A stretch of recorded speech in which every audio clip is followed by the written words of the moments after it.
Hey, I'm back with another video where you ask me questions and I answer them, so let's dig in. First question here, what are your goals? Not just financially, but what do you hope to achieve on a personal level by being a reseller? So, good question. I'm a big fan of goal setting. As if you've watched my videos, you probably know I talk a lot about setting goals and the importance of setting goals. Originally, when I first started reselling, my goal was to basically make enough money on the side to sustain my family if I were to lose my primary income through my main job. That was my goal. I wanted to make sure that I had some system in place where I could generate enough money that if something went wrong and I lost my job, I would have something to fall back on. And so I talk about this in some other videos. I can't remember which video specifically. I'll link one of them up here above. But yeah, I talk about how to set those goals, how to think about it. For me, I did a lot of calculations to figure out how much it costs my family to sustain itself, how much money we spent every month, and then I did all the calculations for that. Then I figured out how much it would take to actually generate that much money from reselling on eBay. Did all those calculations, and that was my goal, is to make that much money. And so my goals are different now. Truthfully, I don't make that much money on eBay or as I did before. I used to make more money, and that's because I'm spending less time on eBay and instead more time on other ventures like YouTube. That eats into my listing time and my eBay time. I'm building an app on the side. Still have my full-time job. So I have a lot of different things going on, and therefore I'm not making as much money on eBay. And so my goals over time have evolved. They're just not really what they used to be, and it's not specific to eBay only. And so, but my goals are really rooted in the same sort of philosophical approach of sustaining my family and having financial independence and freedom and time to do what I want, and spending my time the way that I want to. And so what comes with that is, for me, having a bunch of different income streams, a bunch of different ways of making money, not necessarily having to work a full-time job. I still work a full-time job because I want to, but if I didn't want to, or if I couldn't for whatever reason, I want to have a good safety net and alternatives and ways to make money in other ways. So those are my goals now. All right, let's go on to the next one. Hey, Justin, can you give us an idea of year one, how many listings you were doing, year two, year three, and how you scaled your business, like your progressive improvements, your steps? I think it would be cool to see how you've been able to build over time with specific data you could show. Probably not going to show much data in this video. I kind of just answer these questions off the cuff, and so I'm not going to do too much data, but there's really no secret here. It was slow incremental progress over time is how I built everything up. And so I literally started with nothing in inventory and no listings, and I set goals on listing certain amount of items per day, and I would do that until I grew it all the way up to I have I usually keep about 1,000 items in stock now. But that just accumulated over time. The first year, I would say I probably hit my listing goal. It probably took a full year to get up there. So yeah, other than just being consistent, taking it one day at a time, making sure that I'm hitting my goals every day, and eventually you'll look back and be like, oh my gosh, I did all of this. Now I have 1,000 things in stock, and I'm making $5,000 a month or whatever it is. And so no real trick other than that. It's just, being consistent, setting goals, and sticking with it, and having discipline. That's basically what I did. All right, next on the list. I'm interested in learning about using flat rate shipping boxes from USPS and how to begin using them to ship out sales. So I have an entire video on shipping. I'll link to that. It's a little bit old. In fact, I did the video before first class shipping went away and it changed to Ground Advantage. So there's some inaccuracies in that video, but it's still useful, I think. And in that video, I talk about flat rate shipping and when you should and shouldn't use it. And my general rule is that flat rate shipping in a box, in one of the USPS boxes, is almost never worth it. The envelopes, on the other hand, you have padded envelopes and regular flat rate envelopes. Those can definitely be worth it. If you can fit your items into that, into those envelopes, often it can be cheaper than shipping at regular priority. But very rarely have I found a situation where using a flat rate box is cheaper than just shipping it priority or Ground Advantage. Unless the item that you have is extremely heavy and small, then flat rate shipping in a box is almost never going to be useful. But use those flat rate envelopes; those can definitely be worth it. Okay, next one. So these are two about listing. I'll group them together. How long does it take you to photo and list an item from start to finish? Do you iron or steam your clothes before photos? The second question here is, when listing items, you find similar sold comps and click just click sell similar and then use their listings, or do you create a unique listing each time? So I'll answer that in the reverse. So yes, I do click sell similar 99.9% of the time. That's the way that I do it. I'm going to do a video probably next week where I go through my entire listing process beginning to end. I've got it down to a science at this point, and I can list almost anything in like 3 to 4 minutes, including photos and inventory management and all of that. So I'll definitely plan on doing a video on that so you can see a little bit more about my listing process specifically, but it definitely involves clicking and using sell similar versus creating a new listing from scratch. The only time I ever create a new listing from scratch is if there's no comps, there's no old listings that I can steal from, but 99.9% of the time there is. The second question was around how long did it take you to photo and list an item from start to finish? So I have a separate video that talks about photos specifically. Just the photo process, I would say, is about 60 to 90 seconds of my 3 to 4 minutes listing process. And so, you know what? I'll save it for that other video. I'm not going to go into my full listing process, but yeah, it doesn't take me very long to list or take photos. And I use my phone to take photos. I'll link above to the video about me taking photos, and look for another video about my entire listing process coming in the next few weeks or so. All right, let's move on to the next one here. How often do you judge your buyer by their ratings, whether they have bad reviews or maybe no reviews at all? I find myself turning down offers almost every time. By the way, I 3x my monthly income on eBay because of you. Thanks so much. You're welcome. It's awesome to see these results playing out and impacting other people's businesses. So super cool. Thanks for sharing. To answer your question, I never judge a buyer by their ratings. I literally never look at it. I never check, never see. I just don't care. Even people who have no buying history, maybe they have, I know you can check the feedback that buyers have left for other sellers, but I never do. And I would suggest you do the same. I mean, everyone's money is worth the same amount. Obviously, there's like bad buyers out there, but I don't know. I'm selling thousands and thousands of items, every year. I'm not about to start checking, the feedback and all that of anyone who's sending me an offer, all that. It's just, to me, that seems like a waste of time. And I just don't have many problems. Like I do have, there's bad buyers out there. Whether I'm checking their feedback or not, I don't think that's going to make a huge difference. And I would guess that you could change that 3xing of your monthly income on eBay to 4x if you start accepting offers without checking. And so that's what I recommend.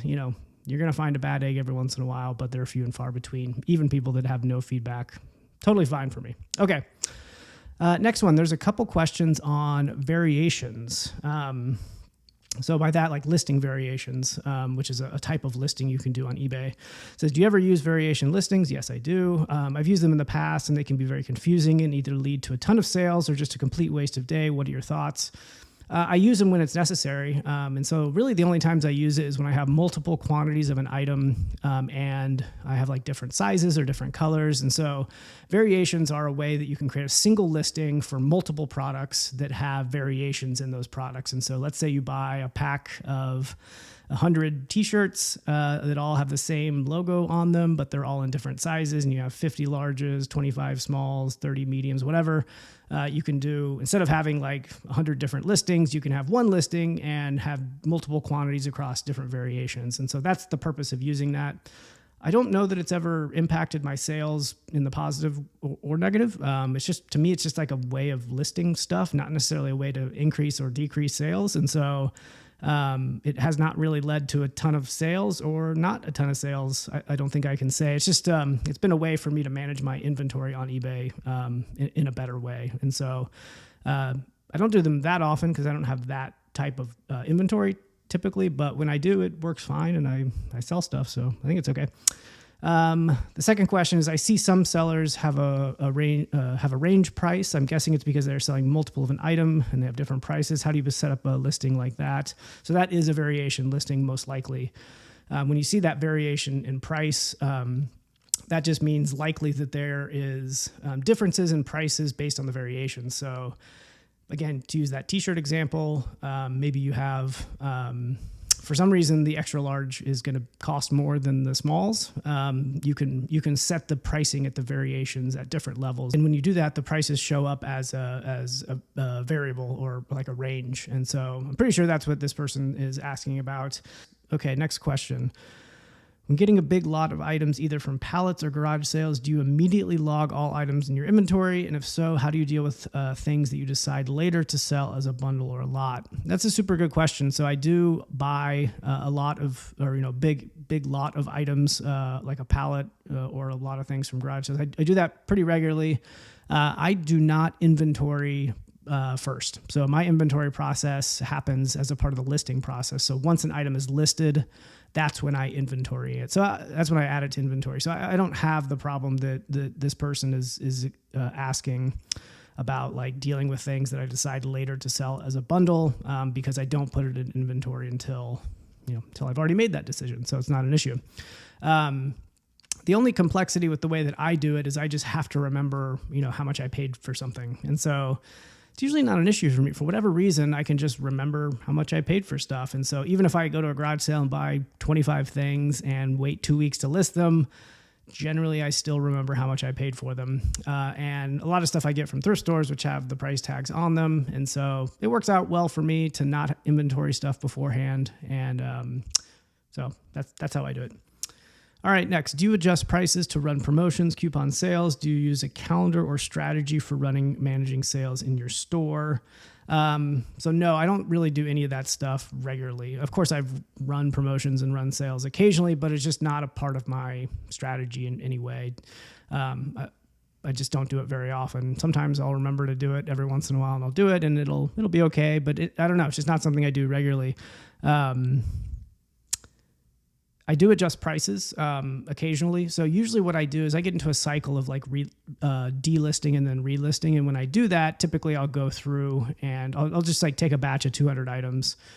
I'll remove their active listings, and then I will sell similar on all those active listings in the bulk tool. And then I will adjust the prices, or I'll review the prices as a part of that process, and then adjust them if necessary, usually lowering them just to get them to sell more quickly. But again, I don't do that with any sort of regular cadence. It's like once every few months, I'm like, yeah, it's feeling about time to turn over a couple hundred things in my store, and I'll do it as a part of that. Okay. If a buyer asks to ship items together to save on shipping costs, how do you set that up for them? So it's a good question. This definitely happens occasionally. There maybe is an official way to do it. I'll tell you how I do it, which is, so sometimes when that happens, it comes in to eBay as a single transaction with two different items. And in those cases, it's relatively easy to just ship that using one label. Sometimes, though, it comes in as two separate orders. And I guess this has to do with how the buyer actually purchases those items. Sometimes they make two separate transactions, or other times they add it to a shopping cart and then make one transaction. I think that's what I'm guessing. But in the cases where it's two transactions, you buy a label only for one, but you want to ship them together. And so what I do in those situations is, buy the label for one of them using the weights and measures for both of them in a single box, and buy the label. And then I take the tracking number and copy it from that one, and I paste it into the shipping label field on the second item, and mark that one as shipped manually. And so, truthfully, maybe there's a better way to do that. Maybe my way might not be the best way, but that's the way that I do it. So, proceed with caution. I would do some research, make sure you're doing it the right way, but I'm pretty sure the way I do it's fine. I guess there's a chance where somebody could say, that the second item didn't show up or something. Maybe, I don't know. I've never run into that problem, but there's always edge cases that people can try to get you on, but I think you'll be fine doing it that way. Okay. Let's see. Where are we? Best way to form longer-term relationships with larger suppliers, supply methods, not really my territory too much. And I've built relationships with people at like flea markets that I go to regularly, and thrift stores, just to be friendly and help each other out, not really doing big bulk deals in that scenario. have a few scenarios where I've met people off of Facebook Marketplace who are liquidating inventory, and I've just established those and maintained those relationships. And but those are like completely random. I have not made that a part of my strategy. They just happened. And so, I don't know. Best way to form long-term relationships, I think, just like being open and honest with what you do with the people that you meet, and you might have the opportunity to connect, from a reselling perspective with people if they know what you do. And so that's what I would suggest. What size store do you need to become a full-time seller? That's a good question, but it's totally dependent on the individual. And so my question to you would be, how much money do you need to make this a full-time thing? Start with that, figure out that number, and then, break it down from that and figure out, how much you would have to sell in order to actually make that much, and what, how much time that would take, and figure out if that works into your particular lifestyle. Pretty hard to answer, in a generic way. There's no like, oh, if you hit X amount, you're all of a sudden a full-time reseller. It just totally depends, So if it costs your family $10,000 a month, to survive, well, there you go. That's how much it's going to take for you to be a full-time reseller. If it only costs your family $2,000 a month, then, it's a little bit easier. So figure that out first. Figure out how much it takes for you to sustain your family or yourself, and see if you can build that up to do it full-time. All right. Should I be patient or drop my prices if sales are slow for the week? It's a good question. Dropping prices is definitely going to help sell things slightly faster, probably. But really, you got to think about the demand that your items have in the market. And so, if your item has very little demand, not a whole lot of adjusting prices, unless you go super low, is going to increase the demand. And so it really just depends on what you're selling. I tend to not look at things on like a super narrow scale, like a day or a week, because some things just take longer to sell. And so, especially if you have thousands of things in your inventory, you can't be like micromanaging every single listing on a weekly basis to see if it sells. And so, I think I'm like rambling here and don't even remember the question exactly. Should I be patient or drop my, yeah. So, I would say be patient, but work to understand the demand that your items have first. And so you can check demand just by looking up and seeing how many active comps there are, how many existing active listings there are that match the listing that you have. And then doing the same on the sold, checking sold comps as well. And so the number of active, that's your competition, that's the supply. And the number of sold items is the demand. And so if you're selling something, that has relatively low demand and really high supply, it's just going to take a long time to sell. And so lowering the price is not going to do anything.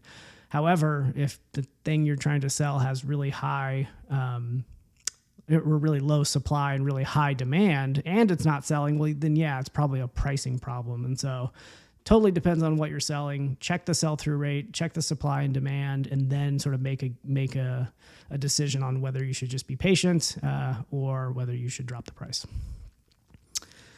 Okay, do you need to form a business with your state to resell, or can you just resell as a person? I would encourage you to check your local laws. I'm not familiar with laws across every state. I could say with pretty good confidence that, if you're just looking to buy stuff and resell it on eBay, you don't need a reselling license to do that. In my state, you do need a reselling license if you want to buy as a I forget what it's called, as a vendor or something, but not have to pay sales tax on those purchases. You have to be a licensed reseller. I don't source stuff that way, so I don't do it. I have no sort of reselling license or anything personally, and as far as I know, I don't need to have one. If that's different, I should probably find that out. You could let me know, but yeah, I think the answer is most likely no, but you should do some research in your state in particular. Okay, what are you using for record keeping? Just a basic Excel spreadsheet. So yeah, I started off just doing a basic Excel spreadsheet or a Google Sheet spreadsheet and used that for, 6 months or so until the stuff I was trying to track was getting to be a little bit difficult in Excel. And so I moved over to Airtable. And Airtable is kind of like Excel, but with some database functionality. And that was a little bit easier for me to sort of crunch the data in the ways that and organize the data in the ways that I was trying to do for my reselling business. And so I've been using Airtable for a long time, but it still requires a lot of manual data entry. It's not connected to any sort of marketplaces or, it's just everything has to be done manually.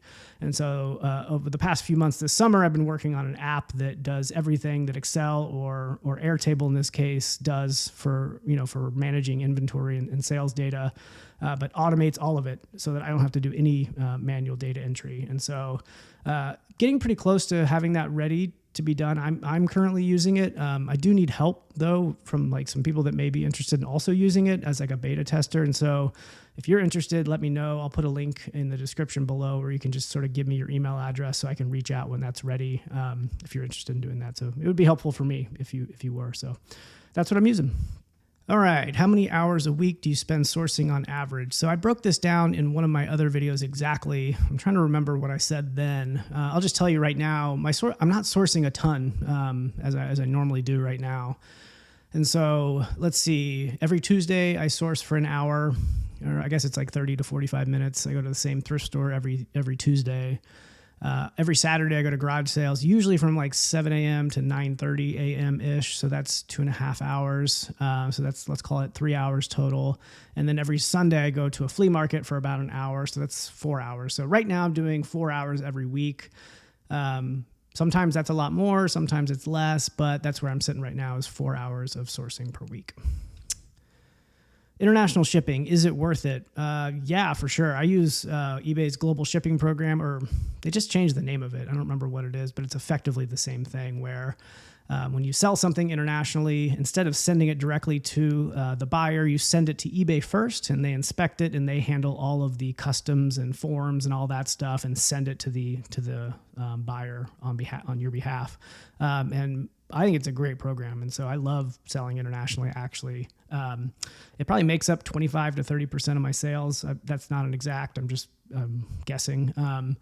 But it's really great because you're only responsible for getting it to the eBay warehouses. Once it gets there, like literally eBay does the rest. And if there's any problems, they refund the buyer, not you. And so I've had situations where I sell something and send it to eBay and they inspect it and send it back off to the buyer and it gets broken and eBay covers it in that situation. And so when I see an international sale, I'm very happy because it just usually means less risk. And so yes, definitely international shipping is worth it if you're using the global shipping program or whatever it's called these days. So, okay.